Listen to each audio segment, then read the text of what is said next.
बिहार में साल के अंत में होने विधानसभा चुनाव, उससे पहले आरोप प्रत्यारोप का सिलसिला लगातार चलता जा रहा है। इस सबके बीच में बाबा बागेश्वर धीरेन्द्र शास्त्री पहुंचे हैं पटना में, बिहार में, तो उस पर भी अब आरोप प्रत्यारोप देखने को मिल रहा है। बाबा बागेश्वर का कहना है कि ये मुझे यहां पर कार्यक्रम नहीं करने देना चाहते, कथा नहीं करने देना चाहते। तो आरजेडी के नेता कह रहे हैं कि इनको तो गिरफ्तार करना चाहिए, माहौल खराब करने आए हैं। चिराग पासवान जी हमारे साथ में। चिराग जी, जिस तरीके से जो है ये पूरी राजनीति चल रही है, बाबा बागेश्वर को गिरफ्तार करना चाहिए, माहौल खराब करने आए हैं, आरजेडी कह रही है। बाबा के बहाने ये लोग अपनी उसी राजनीति को साधना चाहते हैं जिस राजनीति के तहत ये लोग यहाँ तक पहुँचे हैं, और वो है बंटवारे की राजनीति।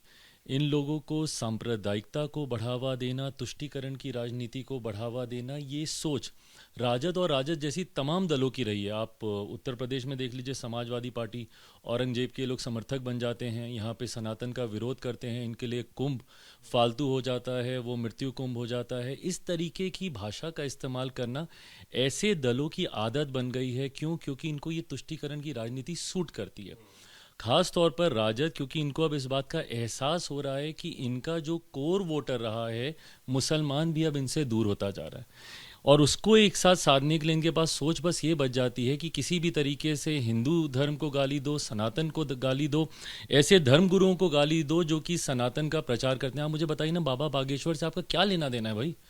वो आ रहे हैं, वो अपनी कथा करेंगे, वो जाएंगे, उससे आपको क्या लेना देना? और किसी भी राजनीतिक दल को किसी भी धर्म गुरु या धर्म से जुड़े हुए विषयों में बोलने का कोई मतलब ही नहीं बनता। आप अपनी राजनीति की बात कीजिए ना, आप बात कीजिए अपने मुद्दों की, आप बात कीजिए सरकार को घेरने की। बजट सेशन चल रहा है, सत्र चल रहा है विधानसभा में, आप उन सारे विषयों को उठाइए ना।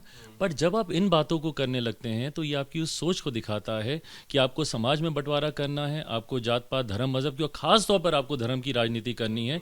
और उस राजनीति को, और क्योंकि इस साल चुनाव है, बिहार में चुनावी वर्ष है, तो ये इस तरीके की बातें, अभी तो शुरुआत ही, आने वाले दिनों में ये लोग सिर्फ और सिर्फ बंटवारे की सोच के साथ इन बातों को और बढ़ावा देंगे। नेता तो कह रहे हैं कि ये माहौल खराब कर रहे हैं, जिस तरह से हिंदू राष्ट्र की बात कर रहे हैं, लगातार जो है हिंदुत्व की बात कर रहे हैं यहाँ करके। और सिर्फ बाबा बागेश्वरी नहीं, रविशंकर जी वहाँ पर पहुँच रहे हैं, उसके अलावा मोहन भागवत जी वहाँ पर पहुँच रहे हैं। तो चुनावी वर्ष में इतने सारे कार्यक्रम वहाँ पर। और यही अगर कोई इस्लामी राष्ट्र की बात करता तो इन लोगों को तकलीफ नहीं होती। ऐसे समय में इन लोगों की जुबान नहीं खुलती है। आप मुझे बताइए, जब औरंगजेब के ऊपर जब टिप्पणी की गई, उस वक्त तो इन लोगों में से किसी की का मुंह नहीं खुला, उस वक्त तो किसी ने बोलना ज़रूरी नहीं समझा। ये यही बात है, इन लोगों को तकलीफ इस बात की है कि क्यों समाज एकजुट हो रहा है।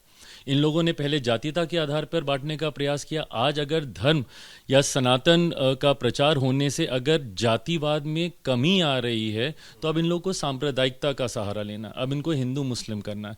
और इसी सोच को साधते साधते साधते इन्होंने समाज को बर्बाद करने का काम किया। याद कीजिए इनके शासनकाल के वो 15 साल, किस तरीके से बिहार में पलायन हुआ, किस तरीके से बिहार में लोगों को प्रताड़ित किया गया। क्यों? क्योंकि इन लोगों की सोच यही रही है कि समाज को बांटो और शासन करो। इस सबके बीच में महागठबंधन में अलग अलग तरह के बयान सामने आ रहे हैं। आरजेडी के नेता कह रहे हैं तेजस्वी यादव ही सीएम का चेहरा होंगे, कांग्रेस कह रही है कि चुनाव के बाद देख लेंगे। हालांकि अब जानकारी मिली है कि बैठ करके यह तय किया जा रहा है कि सीएम के चेहरे को लेकर के इस तरह से वाद विवाद ना हो। कहीं ना कहीं जो ये लोग प्रश्न हम लोग के ऊपर उठाते थे ना, दिक्कत इन लोग के यहाँ हो गई है। पहले लोग बोलते थे एनडीए में कैसे होगा, सीट शेयरिंग कैसे होगा, लोकसभा से हम लोग के पीछे पड़े। आपने लोकसभा में भी देखा कितने एमिकेबली हम लोग का सीट बंटवारा हो गया, सीटों का चयन हो गया, चुनाव भी लड़ दिया, प्रदर्शन भी हम लोग का खूबसूरत रहा। विधानसभा में भी देखिएगा उतने ही एमिकेबली एनडीए में तमाम चीज़ें हो जाएंगी। बट अगर कहीं पे सरफुटअव्वल होगा तो वो महागठबंधन में होगा। जिस तरीके से एक वर्चस्व की लड़ाई वहाँ पे शुरू हो गई है, कांग्रेस भी इस बार कम सीटों पे समझौता करने को तैयार नहीं है, और करना भी नहीं चाहिए। भैया, राष्ट्रीय पार्टी रही है, क्यों आप कोई पिछलग्गू बने हुए इतने सालों से? और बिहार में आपके पास खोने के लिए क्या है? और इस सोच के साथ इस बार कांग्रेस आगे बढ़ रही है कि जब खोने के लिए कुछ है ही नहीं तो माइट एज वेल संगठन को हम लोग मजबूत करें। इस बात का डर राजद को अब हो चुका है, तभी ये लोग एक समझौता करने का प्रयास कर रहे हैं, ये बैठकें करने का प्रयास कर रहे हैं। बट ये सारी बातें दबने वाली नहीं है। चुनाव आते आते तक आप देखिएगा, मुझे नहीं लगता कि महागठबंधन एकजुट रहेगा। ये भी खंडित होगा और अलग अलग ये लोग चुनाव लड़ेंगे। जैसे दिल्ली में देखा, सो कॉल्ड इन्होंने इंडिया अलायंस बनाने का प्रयास किया राष्ट्रीय स्तर पे, क्या हुआ? इंडिया अलायंस की तमाम प्रमुख पार्टियां दिल्ली में एक दूसरे के सामने चुनाव लड़ने पे आ गई। आम आदमी पार्टी हो, कांग्रेस हो, एक दूसरे के सामने लोग चुनाव लड़ रहे थे। यही हाल बिहार विधानसभा के चुनाव में भी देखने को मिलेगा। इस सबके बीच में जिस तरीके से हैं लगातार एक के बाद एक आरोप प्रत्यारोप का दौर चल रहा है। नीतीश कुमार के ऊपर तो तेजस्वी यादव लगातार हमला कर ही रहे थे, लेकिन अब जो है बीजेपी के वरिष्ठ नेताओं की भी तस्वीरें वहां लग गई हैं कि ना टायर्ड चाहिए ना रिटायर्ड चाहिए।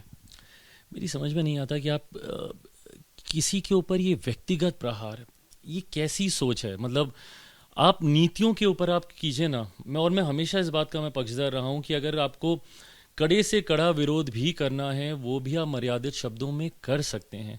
आप मेरे मुख्यमंत्री की नीतियों के ऊपर सवाल उठाइए, आप मेरी सरकार के कार्यशैली के ऊपर आप सवाल उठाइए, डबल इंजन की सरकार के ऊपर आप सवाल उठाइए, बट किसी मुख्यमंत्री की उम्र को बहाना बनाकर। और जब आप रिटायर किसी को बोल रहे हैं तो मतलब इस देश में जितने रिटायर लोग हैं वो सब बेकार हैं, आप ये भावना देना चाह रहे हैं?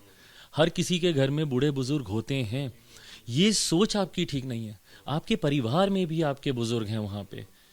जब आप रिटायर्ड लोगों को आप इस तरीके से हीन भावना के साथ आप उनके बारे में बात करते हैं, ये सोच गलत है। आप मेरे मुख्यमंत्री की कार्यशैली के ऊपर सवाल उठाइए ना, हम लोग जवाब देने को तैयार हैं पूरी तरीके से। जितने प्रश्न आप उठाएंगे उससे ज़्यादा जवाब हम आपको देंगे। बट इस तरीके से व्यक्तिगत आरोप लगाना किसी के स्वास्थ्य को लेकर, किसी की उम्र को लेकर, ये शोभा नहीं देता। आप उम्र में कम हैं, बड़ों के अनुभव से सीखना चाहिए और बड़ों का हमेशा आदर और सम्मान करना चाहिए। बड़ों का आदर और सम्मान करना चाहिए। ये जो है एक तरह से हार का एहसास हो रहा है विपक्षी पार्टियों को, आरजेडी के नेताओं को। इस वजह से वो इस तरीके के दे रहे हैं लगातार बयान, और ये उनकी हताशा ही दिखा रही है। और रही बात धीरेन्द्र शास्त्री को लेकर के जिस तरीके के बयान सामने आए हैं, तो एक तरह से तुष्टीकरण की राजनीति कर रही है आरजेडी और तमाम विपक्षी पार्टियां। सहयोगी कैमरा पर्सन आशीष सक्सेना के साथ Ankit Gupta, ABP News, Delhi. For exclusive and insightful videos, subscribe to our new channel ABP Live Premium.